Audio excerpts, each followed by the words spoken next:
చైనాను అంత ఈజీగా నమ్మడానికి లేదు. ఈ విషయం ఇప్పుడిప్పుడే అమెరికాకు తెలిసొస్తుంది. చైనా నుంచి అమెరికాకు పెద్ద ఎత్తున స్టూడెంట్స్ పై చదువుల కోసం వస్తుంటారు, రీసెర్చ్ చేస్తుంటారు. అయితే ఈ ముసుగులో అమెరికాకే సున్నం పెట్టే పని ఒకటి చేశారు ఇద్దరు చైనీస్ రీసెర్చర్స్. డేంజరస్ ఫంగస్ ను అమెరికా తీసుకెళ్లి పట్టుబడ్డారు. ఈ ఫంగస్ తో పంటలన్నీ నాశనమవుతాయి, దిగుబడులు తగ్గుతాయి. చెప్పాలంటే మొత్తం ప్యాకప్ చేసే కుట్టలకు చైనా మనుషులు తెగబడ్డారా అన్న డౌట్లు పెరుగుతున్నాయి. అసలు ఫంగస్ తరలిస్తూ ఎలా దొరికారు, ఎక్కడ ప్రయోగిద్దామనుకున్నారు? డేంజర్ ఫంగస్ ఒక్కసారి స్ప్రెడ్ అయిందంటే ఇక అంతే సంగతి. పంటలన్నీ సర్వనాశనమే. అలాంటి శిలీంధ్రాన్ని సీక్రెట్ గా అమెరికాలోకి డంప్ చేసే కుట్ర ఒకటి జరిగింది. ఇద్దరు చైనా పరిశోధకులు వీటిని ఓ చిన్న బ్యాగ్ లో అమెరికా షిఫ్ట్ చేశారు. డెట్రాయిట్ ఎయిర్పోర్ట్ లో కస్టమ్స్ ఏజెంట్ కు వేళ్లను చూడగానే డౌట్ వచ్చింది. అవేంటని అడిగితే మొదట బుకాయించారు. అవి తమవి కాదని కథలు చెప్పారు. కానీ గట్టిగా నిలదీసేసరికి మ్యాటర్ మొత్తం బయటపడింది. తీరా చూస్తే అది డేంజరస్ ఫంగస్, ఫ్యూసేరియం గ్రామినేరియంగా గుర్తించారు. అక్కడే అసలు కథ మొదలైంది. మిచిగాన్ యూనివర్సిటీలో యున్కింగ్, జియాన్, జున్యోంగ్లీ ఇద్దరు రీసెర్చ్ చేస్తున్నారు. చక్కగా పరిశోధనలు చేస్తే అంతా బావుండేది. కానీ వాళ్ల జెండా వేరు, ఎజెండా వేరు. బయటకు ఒకలా, లోపల మరోలా. అది పరిస్థితి. ఇప్పటికే చైనా విద్యార్థులకు వీసాలు కఠినం చేయాలని ట్రంప్ సర్కార్ డిసైడ్ అయ్యింది. ఈ నేపథ్యంలోనే ఈ బయోవెపన్ కుట్రలు తెరపైకి రావడంతో మరింత ఆందోళనగా మారాయి. వీరిద్దరిలో జియాన్ను FBI అరెస్టు చేసింది. గోధుమ, బార్లీ, మొక్కజొన్న, వరి పంటలను ఆశించే ఫ్యూసేరియం గ్రామినేరియం అనే ఫంగస్ ను తీసుకొచ్చారన్న అభియోగాలు నమోదయ్యాయి. ఇందుకు సంబంధించి ఆధారాలను కూడా FBI కోర్టుకు సమర్పించింది. జియాన్ను అరెస్టు చేసి డెట్రాయిట్ లోని ఫెడరల్ కోర్టులో ప్రొడ్యూస్ చేశారు. ఆమె సహా భాగస్వామి లియు చైనాలో ఉన్నట్టు భావిస్తున్నారు. కొందరు చైనా నుంచి వచ్చిన విద్యార్థులు తమ సొంత దేశానికి బెనిఫిట్ చేసేందుకు అమెరికన్ ల్యాబ్ల నుంచి సెన్సిటివ్ ఇన్ఫర్మేషన్ ను చోరీ చేసే ప్రమాదముందని అమెరికన్ ప్రభుత్వ వర్గాలు అనుమానిస్తున్నాయి.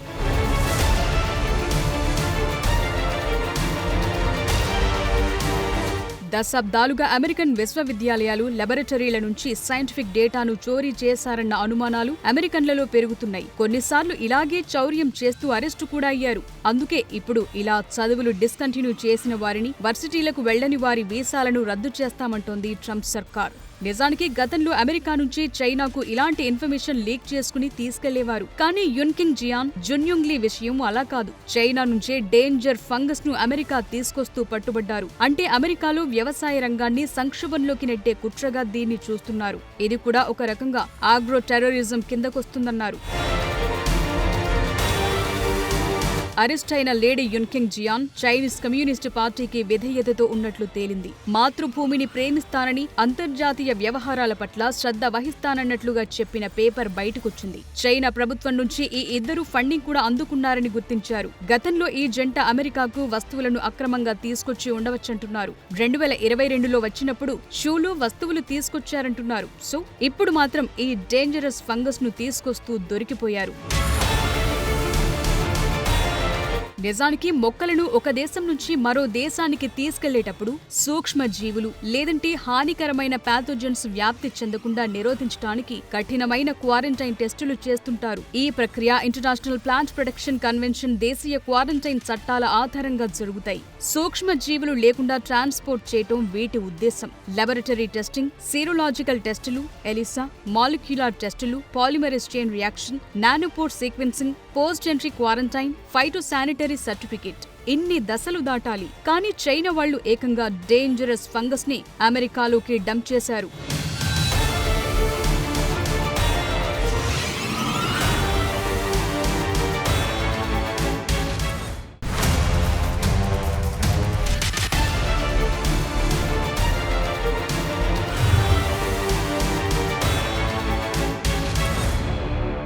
మనకు తీవ్రవాదులు తెలుసు, ఉగ్రవాదుల్ని చూసాం.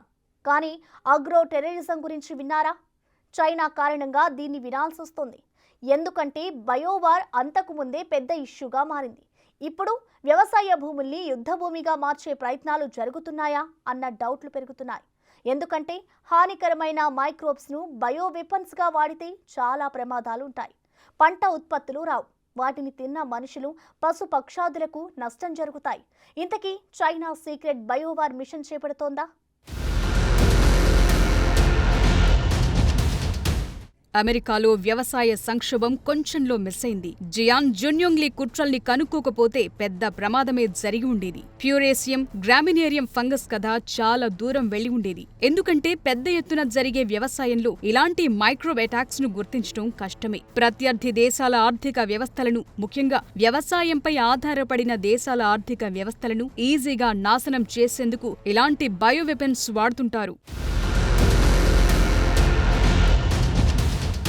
ప్యూసేరియం గ్రామినేరియం ఫంగస్ పై పరిశోధన కోసం జియాన్ చైనా ప్రభుత్వం నుంచి నిధులు పొందారని అమెరికా అధికారులంటున్నారు. ఈ ఫంగస్ గోధుమ, బార్లీ, మొక్కజొన్న, వరి వంటి పంటలను సమూలంగా తుడిచిపెట్టేస్తుంది. అంతేకాదు ఇవి మనుషుల్లోకి అటాక్ అయితే వాంతులు, లివర్ దెబ్బతింటుంది. ఇప్పటికే ఈ ఫంగస్ కారణంగా ప్రపంచ వ్యాప్తంగా $1 బిలియన్ కొద్దీ ఆర్థిక నష్టాలు కలుగుతున్నాయి. గతంలోనూ బయోవెపన్స్ గా ఈ మైక్రోబ్స్ ను చాలా ప్రయోగించారు. ముఖ్యంగా రెండో ప్రపంచ యుద్ధ సమయంలో అమెరికా, జపాన్ మధ్య ఇలాంటివి జరిగాయి.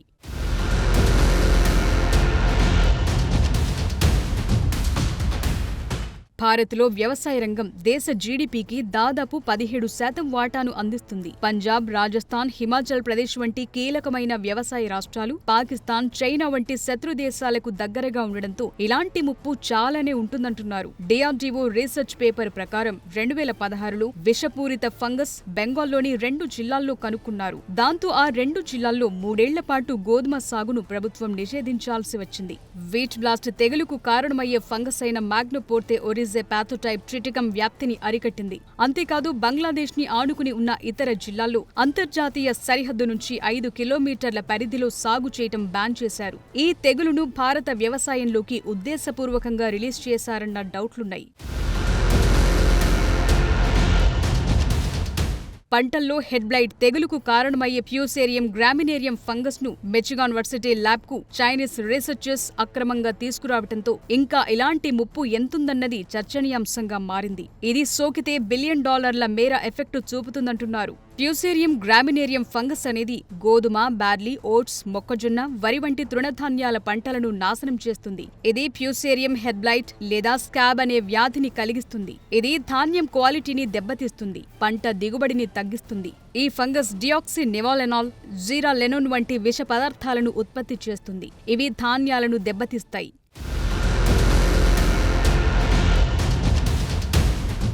పెద్ద ఎత్తున హాని కలిగించే ఉద్దేశంతో వ్యవసాయ వ్యవస్థల్లోకి హానికరమైన జీవ సంబంధమైన మైక్రోబ్స్ ను ఉద్దేశపూర్వకంగా ప్రవేశపెట్టే చర్యే ఆగ్రో టెర్రరిజం. ఇది ఆర్థిక వ్యవస్థలను అస్థిరపరచటం, భయాందోళనలు సృష్టించటం, ప్రభుత్వ సంస్థలపై నమ్మకాన్ని దెబ్బతీసే లక్ష్యంతో ప్రత్యేకంగా ఫుడ్ సప్లై చైన్ను దెబ్బతీసేలా పంటలు, పశువులు, ఫుడ్ ప్రాసెసింగ్ మౌలిక సదుపాయాలను లక్ష్యంగా చేసుకునే బయో టెర్రరిజం. ఒక వ్యాధికారకం మొక్కల్లోకి వెళ్లి వ్యాప్తి చెందిన తరువాత అది పెద్ద ఆర్థిక నష్టాలు కలిగిస్తుంది, ఆహార కొరతను తీసుకొస్తుంది. ప్యూసేరియం హెడ్ బ్లైట్ తృణధాన్యాల మొక్కలు పుష్పించే భాగాలకు సోకుతుంది. దీనివల్ల కాయలు తెల్లబడతాయి, గింజలు ముడతపడి తెల్లగా లేదా గులాబీ రంగులోకి మారతాయి. ఈ వ్యాధితో దిగుబడులు తగ్గుతాయి, ధాన్యం క్వాలిటీ దెబ్బతింటుంది.